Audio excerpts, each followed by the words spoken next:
Many royal fans have probably heard of Meghan Markle's life story.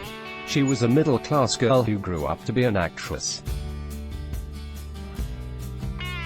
Then, she met Prince Harry, fell in love, got married, and had a son.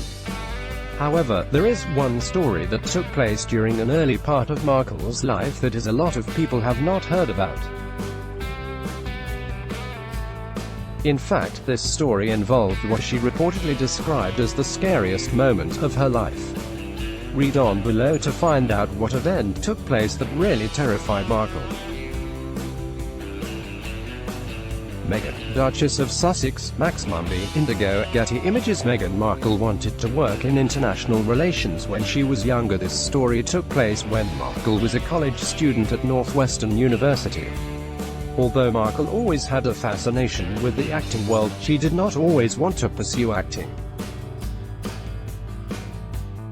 When she was still a student, Markle actually was working towards a career in diplomacy, which is why she decided to double major in theater and international relations. Markle had a scary moment during an internship abroad. Markle was a hard worker at school. She reportedly finished most of the required credits by the end of junior year, which allowed her to land a prestigious internship at the U.S. Embassy in Buenos Aires, Argentina.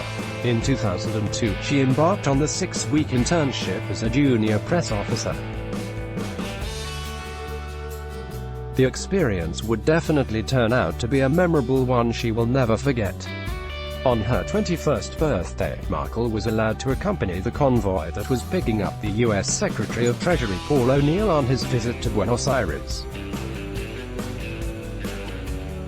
However, this was during an economic crisis in Argentina, so the Argentine people were not too happy about O'Neill's visit. Argentina blamed the U.S. and the International Monetary Fund for the devaluation of the currency, and before he came to Argentina, O'Neill had also said some unkind words about South American countries. O'Neill was greeted by an angry mob in Buenos Aires. He later told, "I remember the arrival because protesters banged on my limo with the placards. It was a memorable event." According to royal biographer Andrew Morton, Markle, who was originally excited about being a part of the convoy, would later describe the experience as the scariest moment of her life. This was also less than a year after the 9/11 attacks, and there were rumors that Islamic militants were looking to do some business in South American countries. Morton noted, Meghan would have already been wary, and it's easy to imagine how frightening she would have found an angry mob of protesters attacking her car. In any case, while she seemed to have done a tremendous job at her internship, Markle eventually left the diplomacy path. She took the Foreign Service officer test while in Buenos Aires, but she failed it and reportedly thought that it was a stretch too far, as Markle feared for her safety.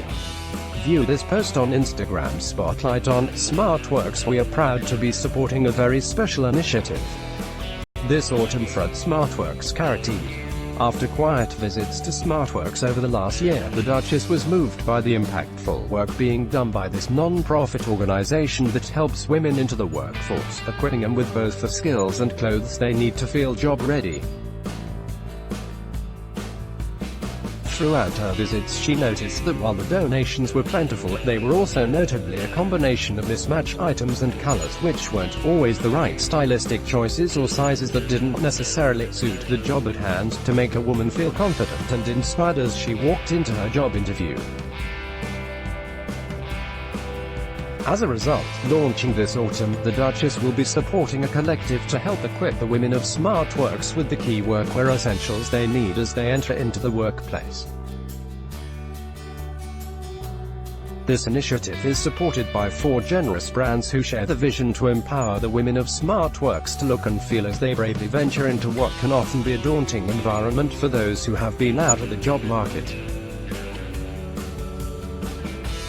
The brands have come together to work towards this united force for good, reframing the idea of charity as community, as the Duchess writes in a piece for this month's British Vogue. They will follow the one-to-one model where an item from the collection purchased is an item shared with a woman of SmartWorks, because not only does this allow us to be part of each other's story, it reminds us we're in it together.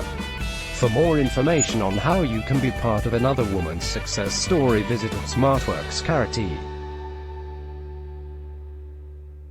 Special thanks to John Lewis and Partners at Marks & Spencer at Ms. Hananu at Insider Jigsaw for supporting this very special organization.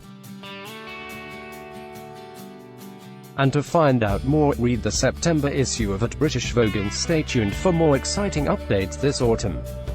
Photo copyright Sussex Royal. A post shared by the Duke and Duchess of Sussex at Sussex Royal on July 31, 2019 at 9:03 a.m. Pacific Daylight Saving Time. Markle might have left the angry mob situation in one piece, but there are evidence that she is not completely at peace these days as the Duchess of Sussex. She is currently one of the most high-profile people in the world, and that obviously comes with a lot of security concerns. Frogmore Cottage, the house that she lives in with Prince Harry and the son, has been said to have Fort Knox-style security. There are cameras and sensors all around the premise, and especially near the nursery. A source even said that it is almost like a fortress. Whenever Markle leaves her house, she is also accompanied by bodyguards. The Duchess reportedly does not like going out without these protection officers. There are certain things